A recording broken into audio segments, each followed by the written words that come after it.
ስለዝኾነ ምስስቲ ሃይለውጢ ካብ ምስራሕ ኩናት ውግእ ጥፍዓት መሪጾም ናብ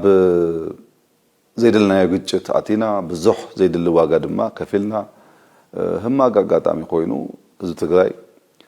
ኣብ ዘይወሎ ከቢድ ዋጋ ይከፊሉ ከምቲ ላሕሚ ሓዊ ወሊዳ ከይተለሕሶ ሓዊ ኮይኑዋ ከይተሓልጎ ድማ ውላድ ኮይኑዋ ዝበሃል ብሰንኪት ጥሩፍ ፀረ ለውጥ ሓይሊ ህዝቢ ዘይደል ዋጋ ከፊሉ ብሓፂሩ እቲ ሓደ መሰረታዊ ምክንያት እዚዩ ክበሃል ይካል እቲ ካላይ ቁልፍ ምክንያት ድማ ምስራይ ሓዳስ ኢትዮጵያ ዝተኣሳሰረ እዩ እቲ ጥሩፍ ሓይሊ መጻኢቲ ኢትዮጵያ ኣብ ኩነተ ምትፍናንን ምጥርጣርን ክትነብር እዩ ሰሪሑ ኩሉ ሻ ኢትዮጵያ ጸደፈት ጠፍያ ፈረሰት ኣይትነብርን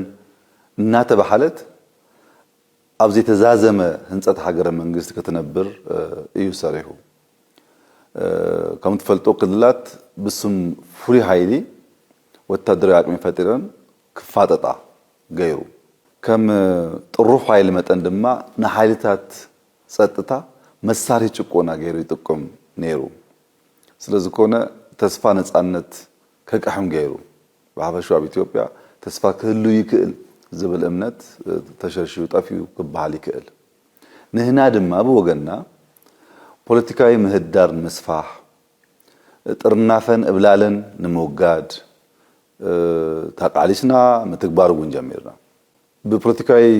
አንፈጥራ ዘይኮነስ ቁጠባዊ ፖሊሲ ኣብ ነጻ ዳጋ ክምስረት ገርና ውጽኢቱ ድማ ኩልና ንሪኦ ኣለና እንጂ ዝርየ መስለን ዝኾነ ሰብ ጸግማ ይኮነን ታይ ውጽኢት ከም ዘለዎ ንምርዳ እዚ ጥራዝ ዘይኮነስ ሃገራዊ ሓድነትና ክንቃልህ ጀሚርና